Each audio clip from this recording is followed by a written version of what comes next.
chapitre 3, l'apparition de Shri Krishna, verset numéro 19.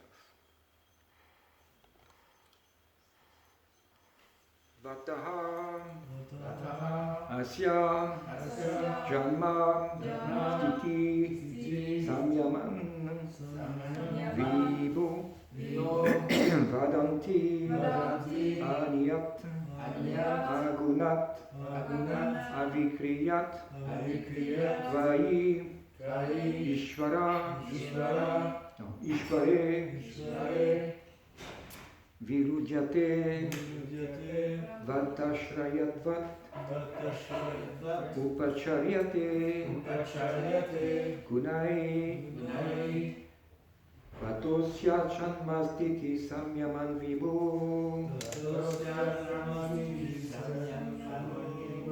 vatosyam chanmastiti samyam vibhu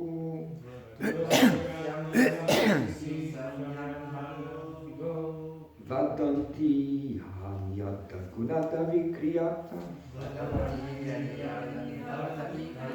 vadanti hanyata gunata vikriyata vaishvare brahmanino virujyate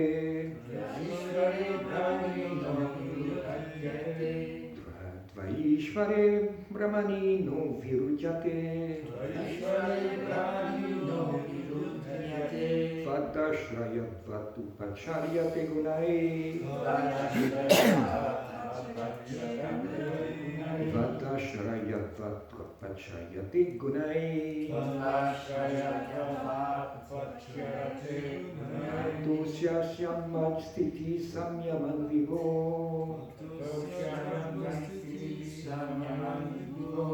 vadanti yanyat Ganga vikriyata Vadishvare brahmanino virujyate Dvadashrayat vatacharyapat gunai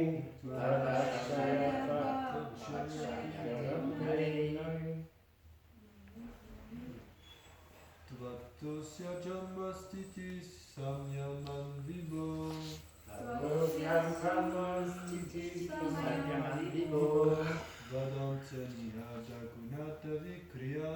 Vadanti aniyata gunata vikriyat Vaishvare brahmanino virujyate Vadashrayat vatupacharyate gunai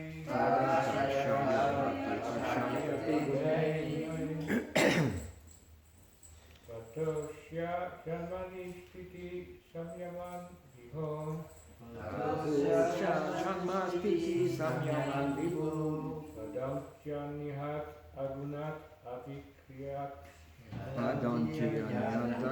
avikriyat Vaishvare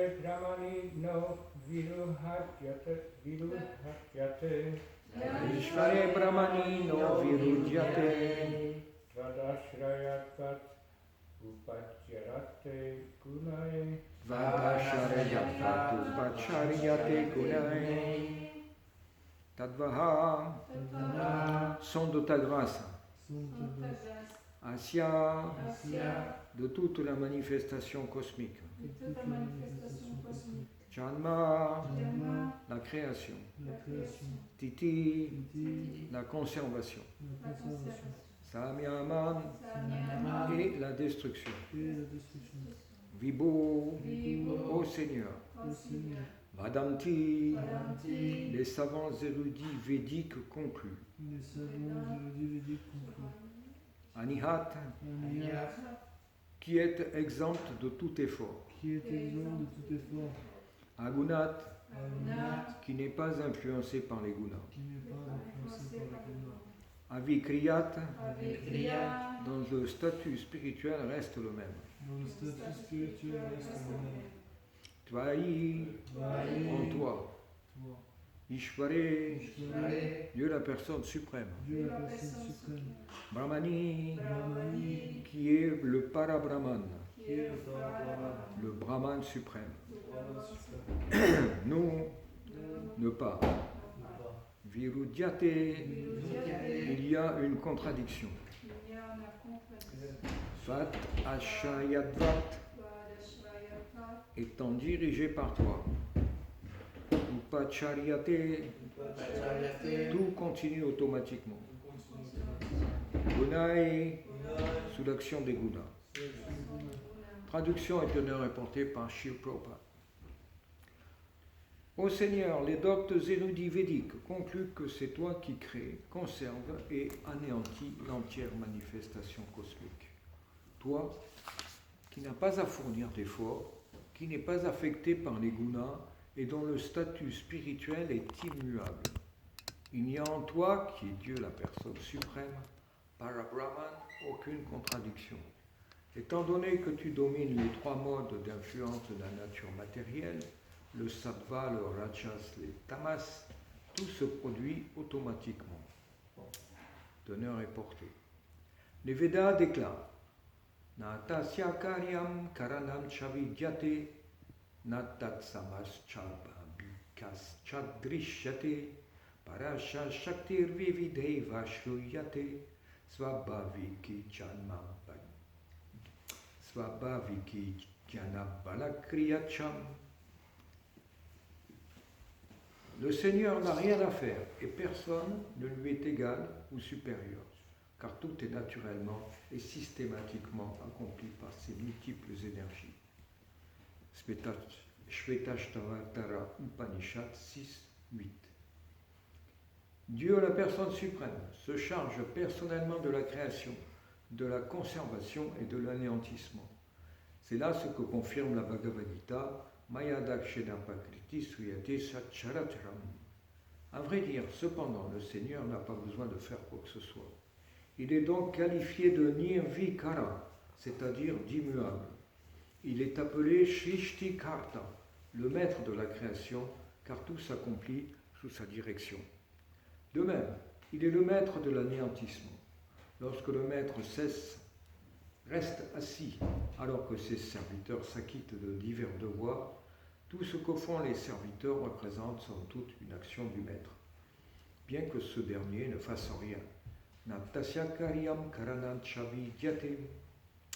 Les énergies du Seigneur sont si nombreuses que tout s'accomplit correctement.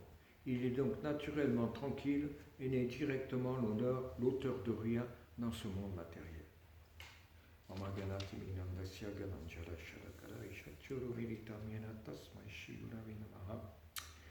Chaitanya Madhokishtam Shtapitamena Bhutare Swayarupa Kaladare Svapalantikam He Krishna Karina Sindhu Nina Bandhu Jagatpate Gopesha Gopika Kanta Radha Kanta Namastute Tapta Kanchana Gorangi Radhi Vrindavaneshwari Vishavanu Sute Devi Pranamamya Hari Priye Anchakalpataruvyascha Kripa Sindhu Yagacha Patitanam Pavanebhyo Vaishnavibhyo Namo Namaha Shri Krishna Chaitanya Prabhu Nityananda Shri Advaita Gadadhar Shrasadi Gaur Bhakta Vrinda Hare Krishna, Krishna Krishna, Hare Hare, Hare Rama, Rama Rama, Hare Hare.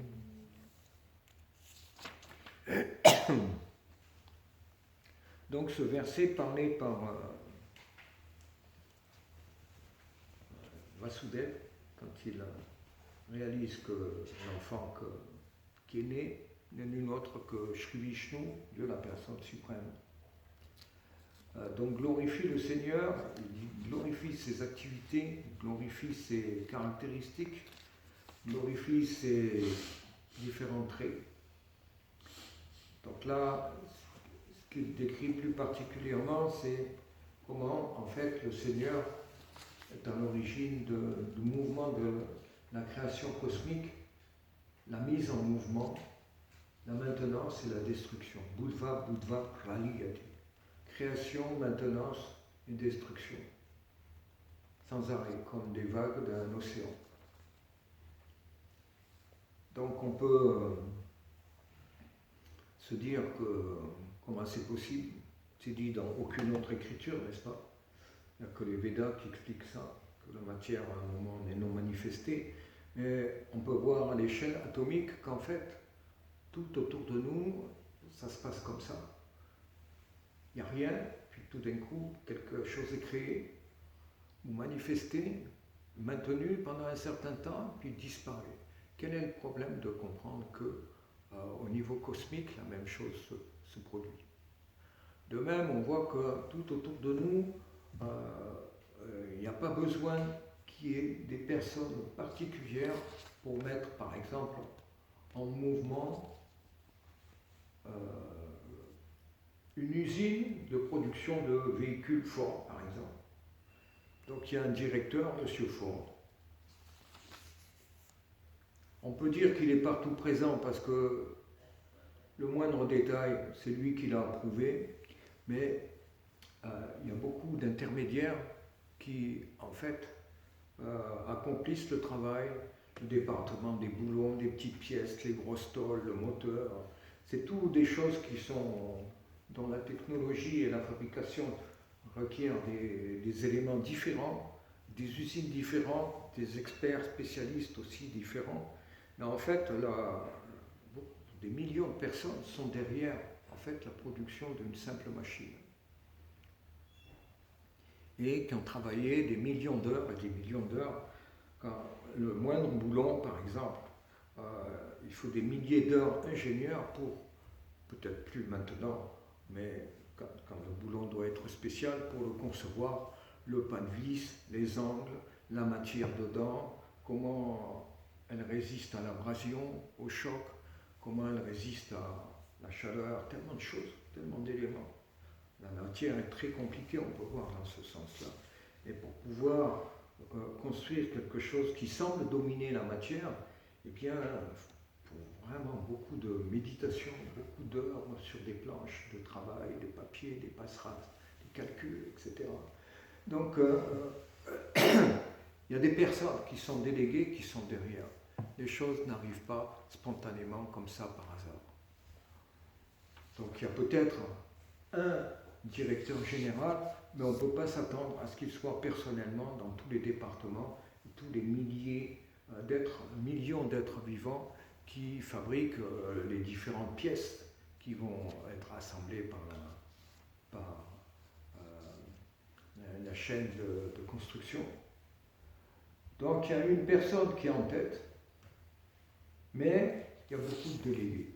Quel est le problème de comprendre que dans la manifestation cosmique, la même chose se passe. Les moindres détails sont arrangés de manière très précise et beaucoup d'entités vivantes secondaires sont en charge de secteurs bien particuliers de l'énergie matérielle. On appelle ces personnes-là des devas et ce sont des intermédiaires qui auparavant étaient adorés pour des bénédictions bien particulières. Et puis graduellement, avec l'âge de Kali, comme c'est compliqué, que les gens ont l'intelligence très restreinte, eh bien les incarnations ou les représentants du Seigneur ont décidé d'abandonner l'adoration des devas et de se consacrer juste à l'adoration de Dieu, la personne suprême. Donc beaucoup de gens ont été annihilés parce qu'ils conservaient l'adoration des devas. Et dans le passé, en fait, les gens ne comprennent pas comment il y avait plusieurs dieux, il n'y en a qu'un, c'est la confusion.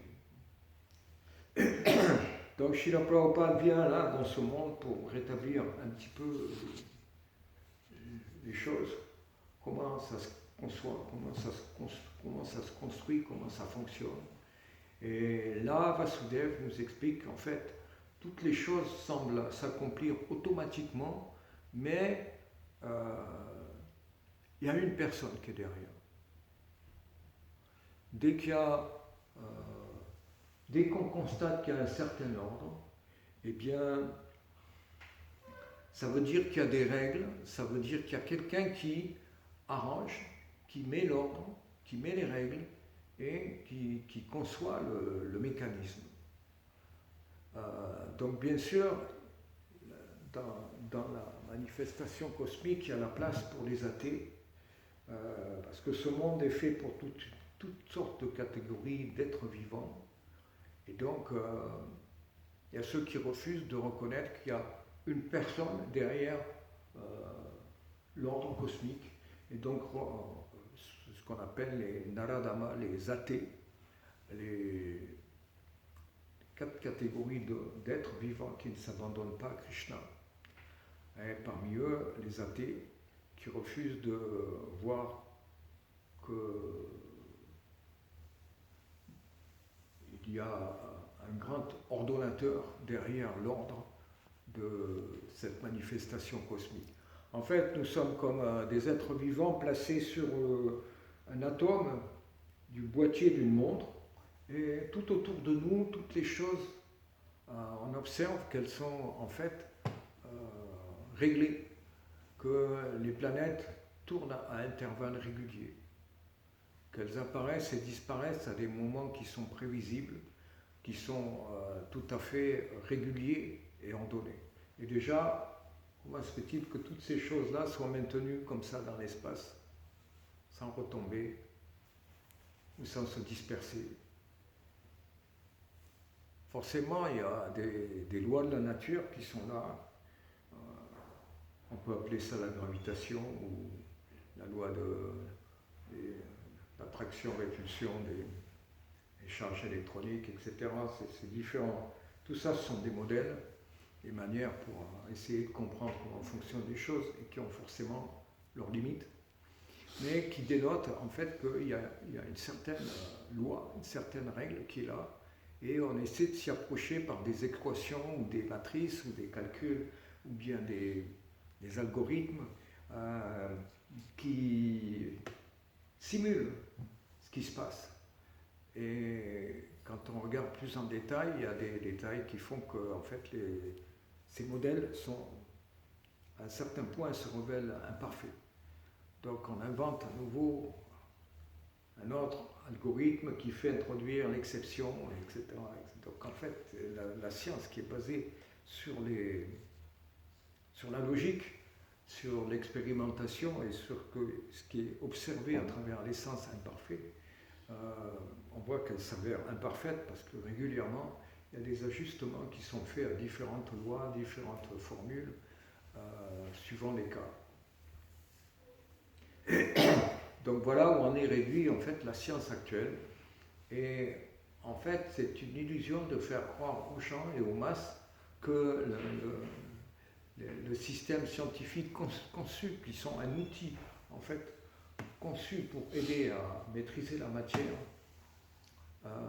comment en fait explique tout. Ce qu'ils essaient de faire croire qu'ils expliquent tout. Alors par exemple, on parle beaucoup de nos jours de l'intelligence artificielle qui supposément va nous rendre plus libres, plus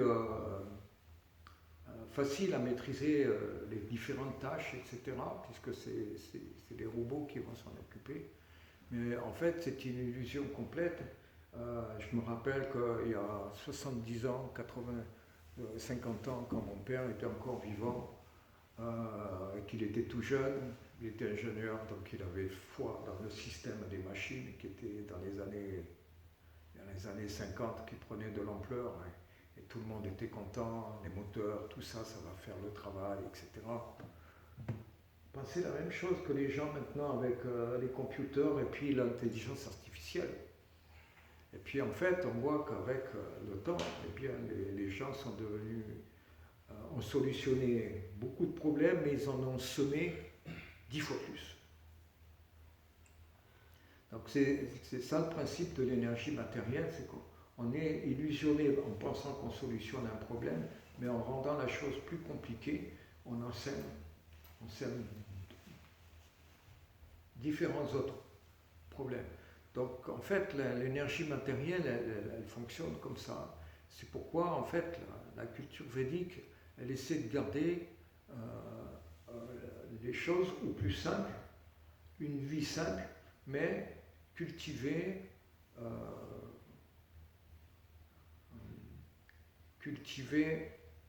au moins un système de philosophie ou de religion pour élever la conscience des gens.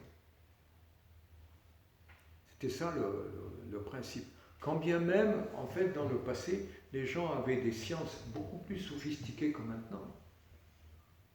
Parce qu'ils étaient très experts dans la médecine ayurvédique, dans l'Ayurveda, ou bien dans la Danoved.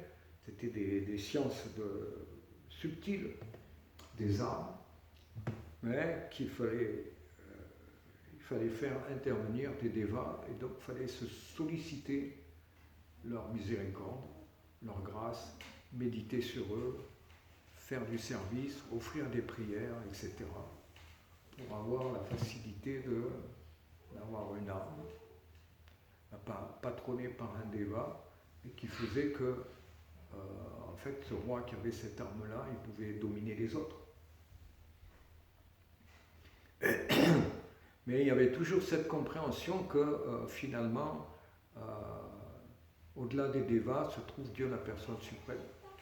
Donc cette connaissance, elle s'est perdue, et en fait, Srila Prabhupada est là pour la remettre à l'heure, remettre les pendules à l'heure.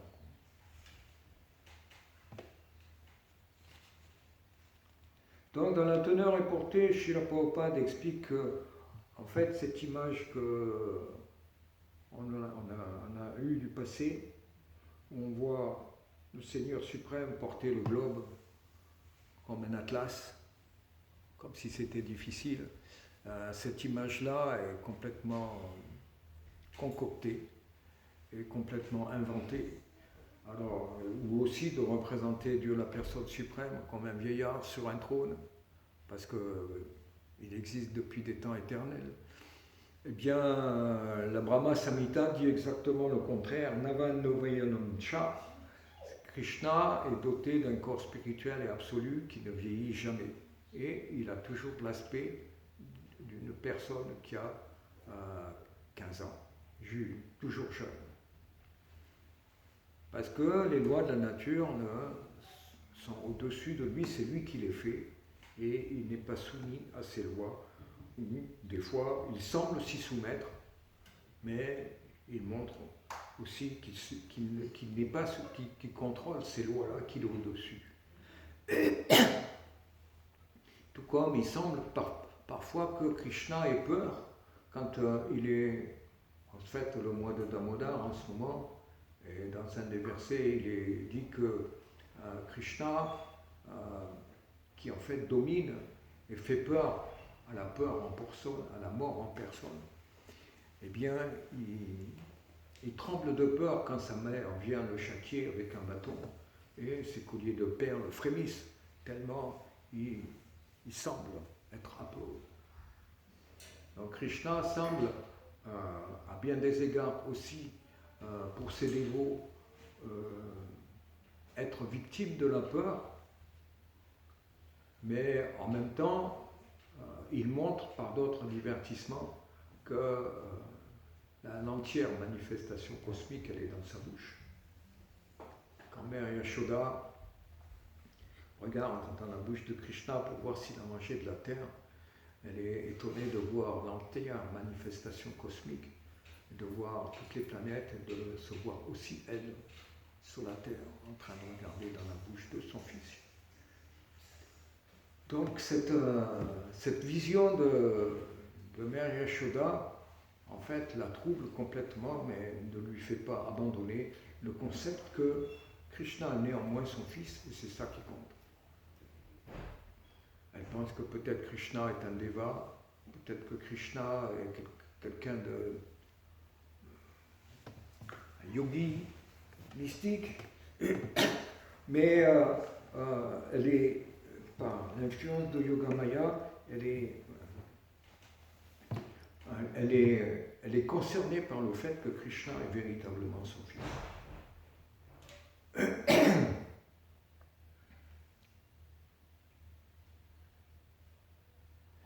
Donc la position de Krishna, de créateur, de maintenant et de annihilateur, destructeur, elle est bien mise en évidence dans ce verset, où aussi il C'est expliqué qu'il transcende les 3 gunas, qu'il est le maître des 3 gunas.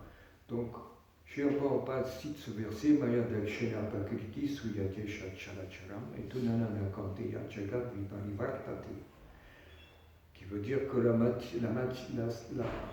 nature matérielle agit sous la direction de Krishna et pas l'inverse, comme le laissent croire les Mayavadis ou des gens qui ont un pauvre fond de connaissances. Il contrôle les gunas et fait ce qu'il veut avec la matière, et pas le contraire. En même temps, tout s'accomplit de manière mystique, comme si il n'y avait personne derrière. Il y a forcément une entité vivante qui est là.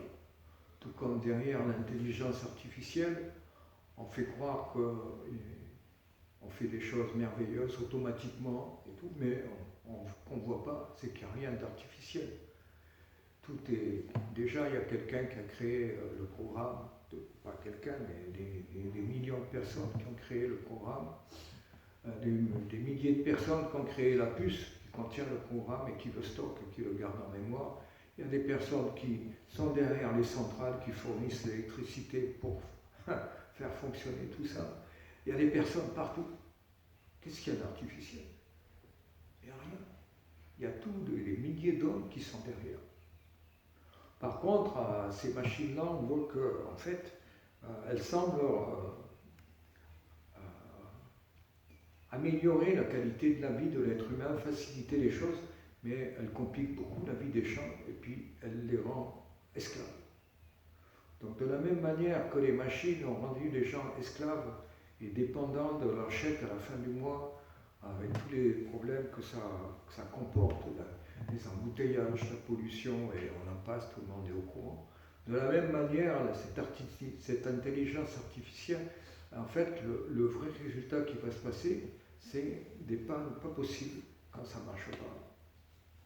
Et les gens de plus en plus privés de leur libre arbitre et de leur liberté. C'est juste un outil pour aider à contrôler les gens encore et toujours plus.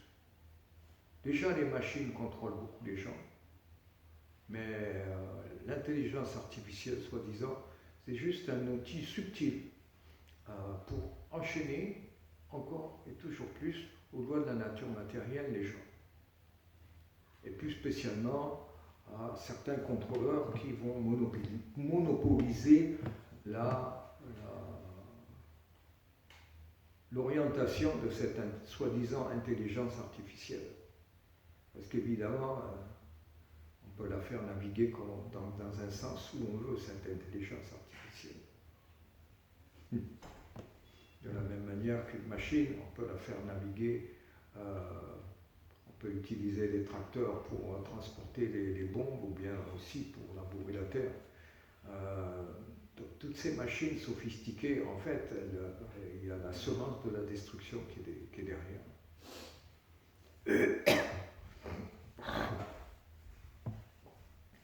Donc toute cette publicité de la vie vient de la matière, l'intelligence artificielle fait le travail, il n'y a pas de vie derrière, tout ça en fait c'est mis en contradiction par ce que disent les écritures védiques. Et puis si on y réfléchit à 2 fois, on voit que partout derrière il y a un être vivant. Dès qu'il y a de l'ordre, que ce soit dans les molécules ou bien dans les corps des êtres vivants, il y a une forme d'ordre et il y a forcément une conscience derrière, un jiva, une âme spirituelle. On peut voir ça derrière le moindre insecte, comme il est sophistiqué dans son fonctionnement. Un arbre aussi, il a une certaine forme d'ordre, parce qu'il y a une entité vivante qui est derrière. Et on peut dire que proportionnel, plus une chose est sophistiquée dans son fonctionnement, plus ça veut dire que l'ingénieur ou le créateur qui est derrière a une intelligence supérieure. Que dire alors d'estimer l'intelligence de Brahma et celle de Krishna qui est derrière Brahma, quand on considère la complexité de l'univers matériel, des 8 400 000 formes vivantes qui ont été assemblées, qui sont différents véhicules, et puis l'organisation des planètes avec chacune leur atmosphère propre et leur manière de fonctionner. Donc tout ça semble dû au hasard, mais en fait le mot hasard n'est que en fait un mot inventé par les athées pour masquer l'impersonnalisme et l'athéisme qui prédominent dans l'âge qu'on vit actuellement.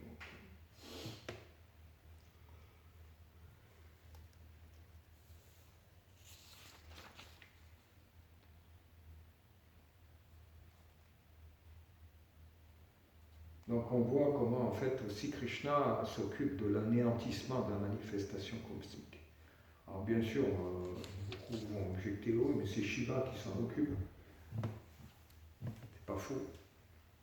Mais en même temps, c'est aussi Krishna qui arrange la machine pour qu'elle soit finalement annihilée, mais il y a des personnes en charge pour ça. Tout comme j'ai donné l'exemple de l'usine, certaines personnes sont en charge de différents départements et s'il n'y avait pas de tête, il n'y aurait rien ne fonctionnerait.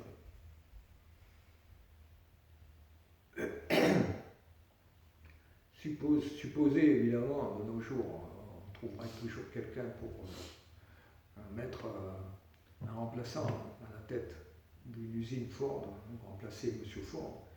Mais si on suppose que tout d'un coup il n'y a plus de tête et qu'il n'est pas remplacé, alors l'usine elle cesse de fonctionner.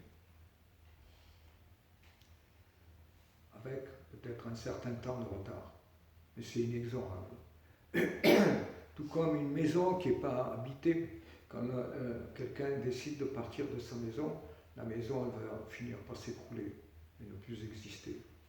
Ou comme un corps, un cadavre, la personne quitte le corps qu'elle habitait, le squelette finit par être recyclé dans les éléments cosmiques après un certain temps.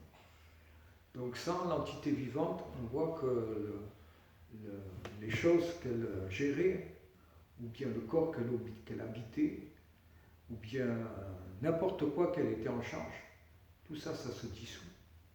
Et ça se dissout dans le cosmos. Donc on comprend qu'en fait, c'est la présence de l'âme qui fait que les choses sont gardées en ordre, fonctionnelles. Mais bon, quand vous expliquez que ça à un athée, il ne va pas l'accepter. Parce que c'est sa mauvaise foi, son faux ego qui domine. Donc des fois, sans Sankirtan, on rencontre des gens comme ça, mais c'est mieux de ne pas perdre de temps avec. S'ils peuvent prendre un peu de prachat, c'est bien. Sinon, faut voir des gens qui sont honnêtes, qui acceptent quand même le point de vue. Comme je disais un livre là, c'était un sannyasi qui prêchait. Il prêchait à une personne et lui disait regarde, quand tu étais petit, tu avais un corps qui était petit, tu faisais ça, tu avais une certaine mentalité et tout. Regarde, maintenant, tu as un corps qui est tellement différent, ta mentalité est différente. Alors, qu'est-ce que tu en déduis? Est-ce que tu étais la même personne quand tu étais petit et maintenant? Alors, le gars, il réfléchit, il dit non, c'était pas moi. C'est pas moi. C'était une autre personne. Donc, ce genre de raisonnement, ça veut dire que la personne ne comprend pas la différence entre le mental et le corps et l'âme. Ne comprend pas comment l'âme est transcendantale à la matière, comment le balayement d'éléments matériels ne l'affecte pas. Et comment les souvenirs, tout ça, ça change. La mentalité change, mais basiquement, la même personne est là. Parce que quand vous étiez nouveau-né, bon, ben, vous aviez un nom, un prénom, ben, vous avez toujours le même nom, le même prénom. Le corps a changé et tout. Si vous faites une bêtise, la police, elle viendra, vous êtes monsieur tel et tel, et vous met en prison. Et quand vous étiez enfant, c'était pareil. Monsieur tel et tel, il vous met en prison. Parce que vous avez fait quelque chose de mal. Donc les gens qui n'acceptent pas ça, ça veut dire qu'ils sont... ça veut dire qu'ils ne sont pas honnêtes. C'est pas qu'ils peuvent, qu'ils peuvent pas comprendre, ils veulent pas comprendre. Donc les gens obtus comme ça, eh bien, faut laisser la nature matérielle s'en occuper. Les dévots ne peuvent pas faire autre chose. Donc on voit que, en fait, comment tout ce qui est donné dans l'enseignement de la culture védique, c'est inutile auprès de quelqu'un qui est malhonnête et qui ne veut pas reconnaître la véracité des arguments. Donc finalement, pour cette personne-là, c'est la nature matérielle, les Yamaduta et quelques entités vivantes qui vont s'occuper de sa destinée plus tard. Et la nature matérielle, elle n'est pas gentille pour ce genre de personnes. Elle est difficile, durlabha, difficile à maîtriser, et elle est dure aussi. Les bâtons de l'énergie matérielle, ils sont bien durs. Alors, il y a peut-être des questions, des commentaires. Oui? Il faut que la personne elle comprenne. Tout le monde n'a pas le même degré d'intelligence. Pour être honnête, il faut comprendre. Il faut comprendre aussi. Il faut que l'intelligence elle se purifie. Prabhupada nous dit que l'intelligence elle n'est pas purifiée. Chez les matérialistes, chez les gyanis, chez les yogis, leur intelligence elle n'est pas purifiée. Il faut mettre l'honnêteté en premier ou l'intelligence en premier? Leur intelligence, elle est obscurcie, parce que les trois gunas, en fait, ils se logent partout. Vertu, passion, ignorance. Ça teinte le mental, l'intelligence, les objets des sens, la perception qu'on a des objets des sens, tout ça, c'est influencé par les trois gunas. Donc l'intelligence aussi, donc l'intelligence, en gros, Srila Prabhupada expliquait dans je ne sais plus quelle classe que celui qui est suprêmement intelligent, c'est celui qui entend, qui voit un voleur se faire attraper et comprend qu'il ne doit pas voler. Celui qui a une intelligence de deuxième classe, eh bien, il expérimente, il voit qu'il se fait attraper. Donc, ok, je ne vais plus voler. Celui qui est de troisième classe, qui est vraiment endurci, il vole, il comprend que c'est pas bien, il se fait mettre en prison. Mais il va continuer. Et la canaille, il y en a plein. Il y en a plein comme ça. Donc, ces genres de personnes, ils ne comprennent pas, et ils ne veulent pas comprendre. Il faut vraiment un traitement plus lourd de l'énergie matérielle pour qu'ils en viennent à comprendre qu'il ne faut pas voler. Donc ce genre de personnes, on voit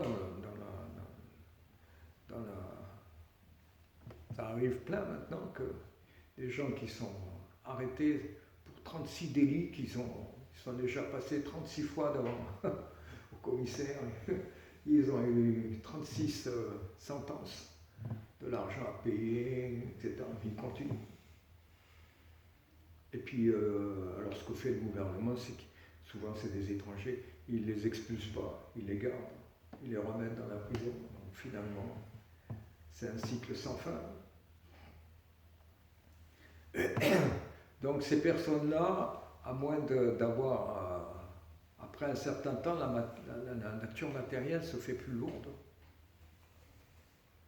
Et finalement, si la personne ne comprend vraiment pas, Krishna l'explique qu'il jette cette personne-là dans les espèces inférieures les plus sombres dans la nature matérielle. Et il reste pratiquement inconscient comme les arbres, les germes, les escargots, les formes de vie très inférieures. Et là, il reste pendant des milliers d'années, millions d'années, petit à petit à nouveau à la forme humaine. Donc ça, c'est le traitement vraiment dur de l'énergie matérielle. Elle annihile tout. Et on repart à zéro. Elle n'annihile pas l'existence de l'âme. Toujours l'âme est éternelle. Mais son conditionnement, les cartes mémoire, tout remis à zéro. Et à nouveau, dans un processus d'évolution de la conscience progressive, à travers différents corps, elle finit à nouveau par avoir un corps humain après peut-être des millions d'années, je ne sais pas. Et là, à nouveau, conditionnant la nature matérielle n'est vraiment pas simple. Elle fonctionne de manière automatique, mais de manière automatique intelligente, pour essayer que les gens arrivent à un niveau de conscience supérieur et puissent réaliser que leur expérience dans la matière, ce n'est pas une bonne expérience. Il ne faut pas rester ici.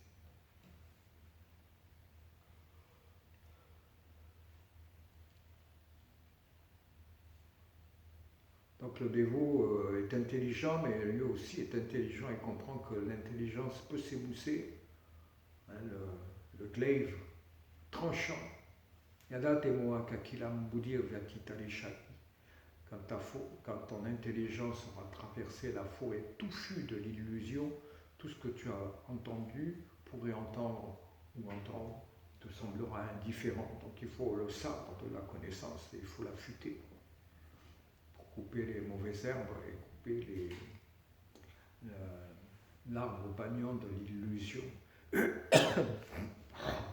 Donc les dévots sont recommandés d'affûter leur intelligence et de comprendre, voir dehors qu'est-ce qui se passe, et comprendre avec les yeux des Écritures.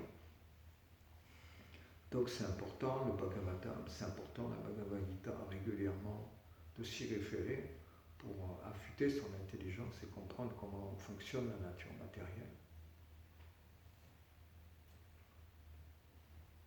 Il faut comprendre dans les trois gunas comment ils se faufilent dans les situations, dans les concepts, dans la nourriture, dans plein de choses. Rantaraj Srimad Bhagavatam ki, Shri Prabhupada ki,